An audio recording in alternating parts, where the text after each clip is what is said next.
How many years do you have left to live? There's a scary question. Why even ask it? Because the answer will help you see why this book is important, especially as the answer is close to 1826 days, 5 years.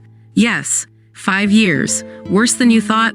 When we think of our lives, it's easy to pick out people who are 80, 90, or 100 years old.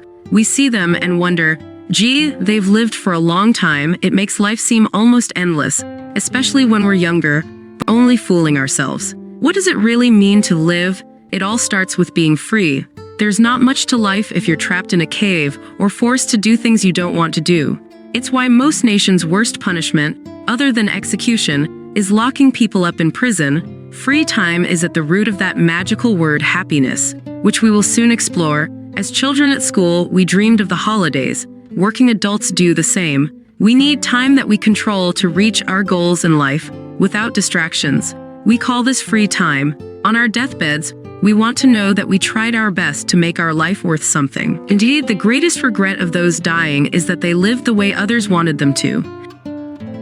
10 deep lessons from the book, Origin of Why, the proven purpose and meaning of life. Number 1. What's the first question of human existence? What am I living for? With no decent answer comes the opposite of life. Anxiety, suffering, depression, all leading to an end result, suicide and death. Though billions of humans are different in their beliefs and backgrounds, one standard is agreed on by the fact that anyone can witness it. That is, if you're alive right now, you have a reason to live that wins over the reason to die. That reason, as foggy as it may be, impacts every question you face in your life. From what foods you eat, will you have kids? Where do you work? To what brand of dishwashing liquid you buy. People live life as Buddhists, adrenaline junkies, wealth seekers, drug addicts, and the list is endless. Whatever they and you are doing now, remember, it all began with the answer or lack of one. To the question, what am I living for? Answers to such questions go by many names like worldviews, belief systems, or ideologies. We will call the answer a philosophy.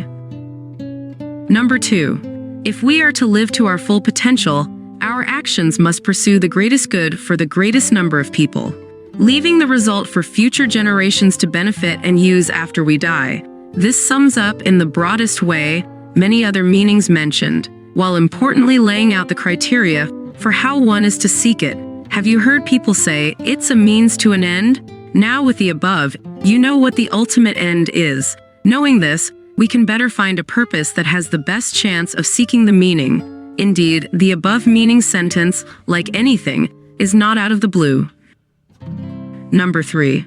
Many people see their jobs as the main way they can impact society, so it becomes to them their purpose by default. Yet most work for their weekly wages under a boss of some kind who can restrain their creative freedom. This mostly will lower the number of people they can impact. What if they quit and pushed ahead with their own purpose? It's unlikely that taking the chance would lead to even less people impacted.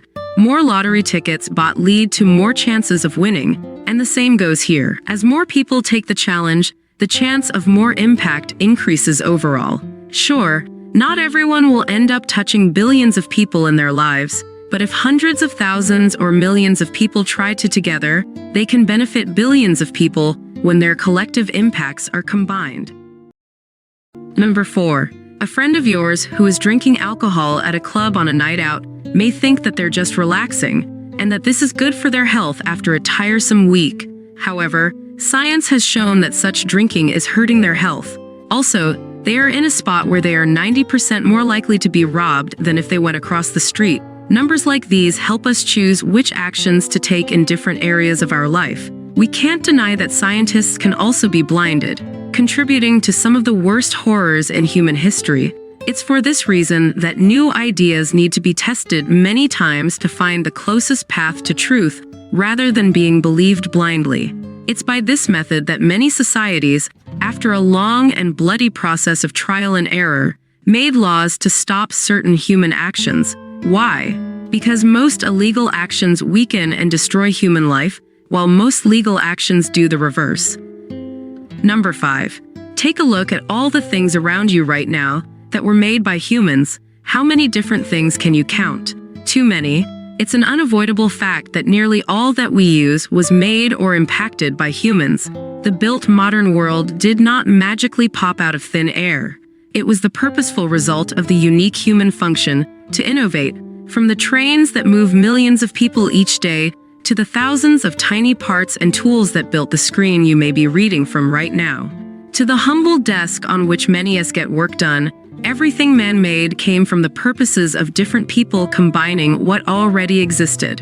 Regardless of its shape, form, or appearance, as long as an innovation comes from and/or is improved by a human and can be observed by our senses, it is an innovation. Number 6. Except for superheroes, humans can't yet read minds. Thoughts in the head cannot be known to others until they are released into the world by speaking, writing, recording, or any other way. This is important, as many mistake unreleased ideas for innovations. An idea that sits in the mind of a person is a crucial starting point on the path that leads to the making of an innovation in the real world. Intellectual property law confirms this, as it does not protect ideas in someone's head unless they're ready to take them out and put them into physical recordable form that another human can observe. So, for example, speaking the idea makes it an innovation if another person is listening, and if needed, can remember and repeat it if, say, the person who spoke it is to die. Writing ideas down better protects them, but it won't matter if they are lost and unread by anyone. Number 7.